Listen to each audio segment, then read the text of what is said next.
नमस्कार दोस्तों, welcome to my channel English का बुखार। चलिए आज हम एक नए सेगमेंट में एंटर कर रहे हैं और आप लोगों के लिए लेकर के आ रहे हैं एक नई पेशकश। वो है एमसीक्यू ऑन कलेक्टिव नाउन्स। हम आपके पास 20 कलेक्टिव नाउन्स के क्वेश्चंस लेके आए हैं जो बहुत ही इंपॉर्टेंट है। एक्चुअली मैं आपको बता दूं कि कलेक्टिव नाउन का जो सेगमेंट है वो इंग्लिश में काफी कंफ्यूजिंग है और बहुत सारे स्टूडेंट्स का ये सवाल था कि क्यों ना आप कलेक्टिव नाउन के साथ हमारे पास आए। तो चलिए हम लेकर के आ गए हैं और अब एक एक करके ये 20 क्वेश्चंस हम देखते हैं। चलिए स्टार्ट करते हैं पहले क्वेश्चन से। तो पहला क्वेश्चन है, अ dash of Lions was resting under the tree.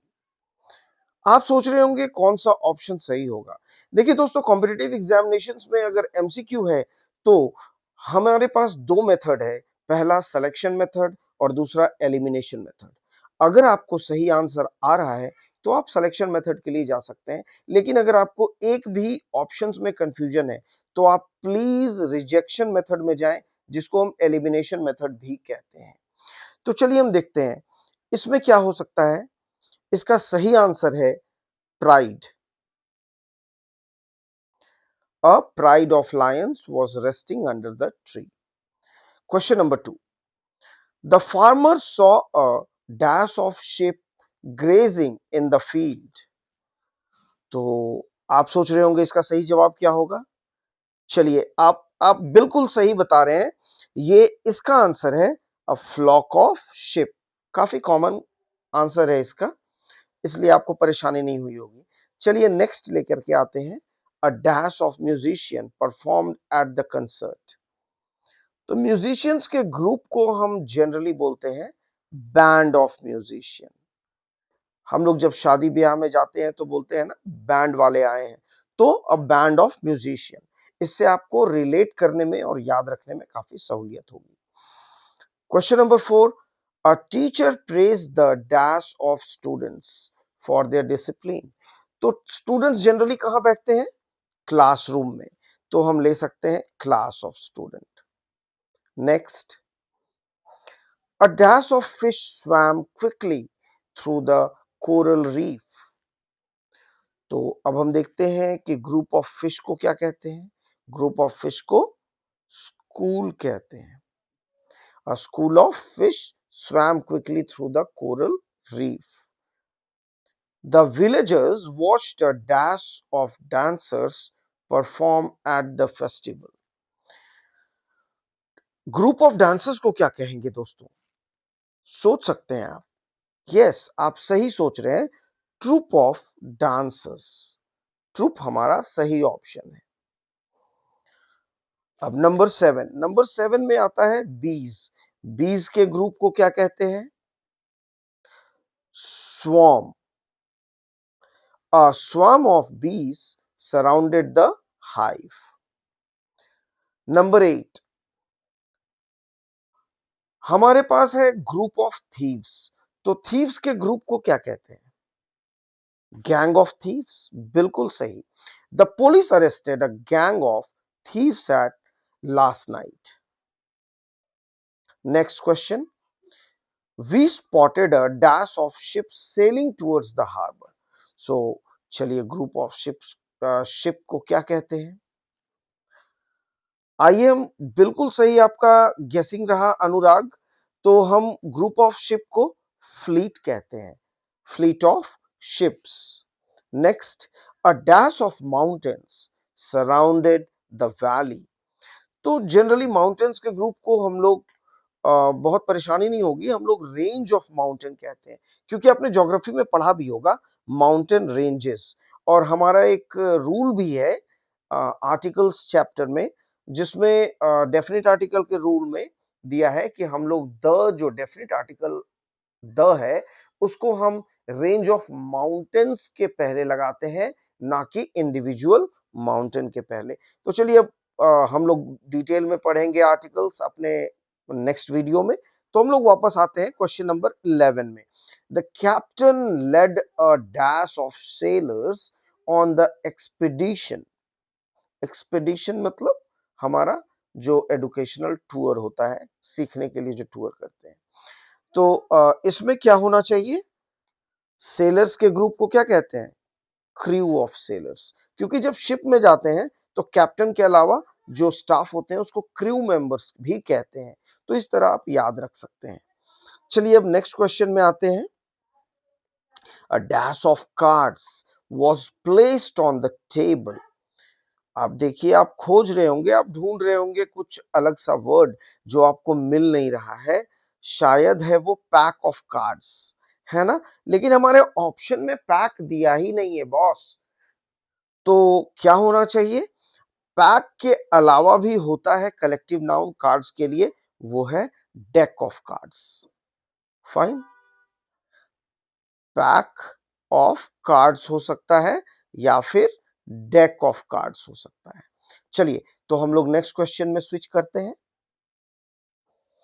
The hunters saw a dash of Wolves in the distance. अब वुल्व्स के ग्रुप को क्या कहेंगे? वापस हम आते हैं अपने पहले वाले क्वेश्चन में। कार्ड्स को और क्या कहते हैं? पैक। तो पैक ऑफ वुल्व्स कहा जाता है। वुल्व्स के ग्रुप को भी हम लोग पैक कहते हैं, pack of Wolves. Next, a dash of judges evaluated the competition. तो जजेस के ग्रुप को क्या कहा जाता है? पैनल ऑफ जजेस। पैनल के अलावा भी हम कहते हैं जूरी, द जूरी मेंबर्स। तो अगर कहीं ऑप्शन में पैनल या जूरी रहे तो कलेक्टिव नाउन जूरी या पैनल में आप मार्क करेंगे जजेस के लिए। Next, a dash of birds flew across the sky in perfect formation. सो हमारे बर्ड्स के कलेक्शन, बर्ड्स के ग्रुप को क्या कहा जाता है, वो अभी हम देखते हैं।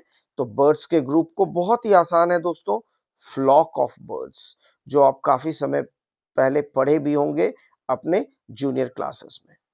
चलिए आते हैं next question. We watched a dash of actors rehearse the scene. तो एक्टर्स जो हैं उनके कलेक्शन को हम कास्ट कहते हैं, cast of actors. Next, a dash of grapes was hanging from the vine. अब मैं उम्मीद करता हूं कि आप सभी लोगों ने अपना आंसर सोच लिया होगा, जो बहुत ही आसान है, बंच ऑफ ग्रेप्स। बहुत बढ़िया। Number 18, the principal addressed the dash of teachers in the meeting hall. So group of teachers को क्या कहते हैं फ्रेंड्स? बिल्कुल सही, स्टाफ ऑफ टीचर्स। इसलिए क्योंकि आपने कभी अपने स्कूल के बाहर भी देखा होगा जहां टीचर्स बैठते हैं, उसको हम स्टाफ रूम भी बोलते हैं। तो इस तरह से आप याद रख सकते हैं कि टीचर्स के कलेक्शन को हम लोग स्टाफ बोलते हैं। Next, a dash of puppies displayed in the garden. Puppies के ग्रुप को हम क्या कह सकते हैं? चलिए अभी हम लोग एलिमिनेशन मेथड ट्राई करते हैं। हम लोग पपीज के ग्रुप को हर्ड कह सकते हैं क्या? नहीं, बिल्कुल नहीं, ये गलत है। बंच कह सकते, बंडल कह सकते हैं क्या? नहीं, बिल्कुल नहीं। क्लच? नहीं। तो हमारा आंसर क्या होगा? Litre. A litre of puppies played in the garden. तो ये हमारा एलिमिनेशन मेथड से हमने आंसर को ढूंढा। अब चलिए क्वेश्चन नंबर 20 है। The tourist took photos of a dash of monuments in the ancient city. Friends, अब मैं चाहता हूं कि आप सभी ये 20 नंबर क्वेश्चन, इसका आंसर आप ढूंढें और मुझे कमेंट बॉक्स में लिख करके बताएं। और आज ठीक शाम में 5:30 बजे मैं इसका आंसर रिलीज करता हूं, क्वेश्चन नंबर 20 का। तो देखते हैं इसमें से कौन सा आंसर होगा, bunch of monuments, range of monuments, cluster of monuments या कलेक्शन ऑफ मॉन्यूमेंट्स। मैं देखता हूं कि कितने दोस्तों को सही सही आंसर आता है और आप कितने लोग कर सकते हैं। लेकिन कृपा करके आप गूगल का मदद ना लें और ना ही किसी भी चैट जीपीटी या फिर एआई मीडियम का लें। आप खुद से सोच करके इसका अंदाजा लगाएं, क्योंकि मैं सही आंसर ऑलरेडी मैं कमेंट बॉक्स में लिखूंगा। तो चलिए दोस्तों, यहां हम 20 क्वेश्चंस खत्म करते हैं और अब मिलते हैं अपने नेक्स्ट वीडियो में नेक्स्ट ग्रुप ऑफ क्वेश्चंस के साथ, जो आपको एक नया मेथड देगा, एक नया वजह देगा आपके रीजनिंग वे ऑफ लर्निंग को। चलिए, तो आप हमारे अगर नए सब्सक्राइबर हैं तो प्लीज सब्सक्राइब करना ना भूलें, शेयर करना ना भूलें, ताकि हमें और भी मोटिवेशन मिल सके, ताकि हम नए नए वीडियोस लेके आपके साथ आ सकें। और हमारे हौसला अफजाई के लिए आपको बहुत बहुत धन्यवाद, शुक्रिया, शब खैर और अपना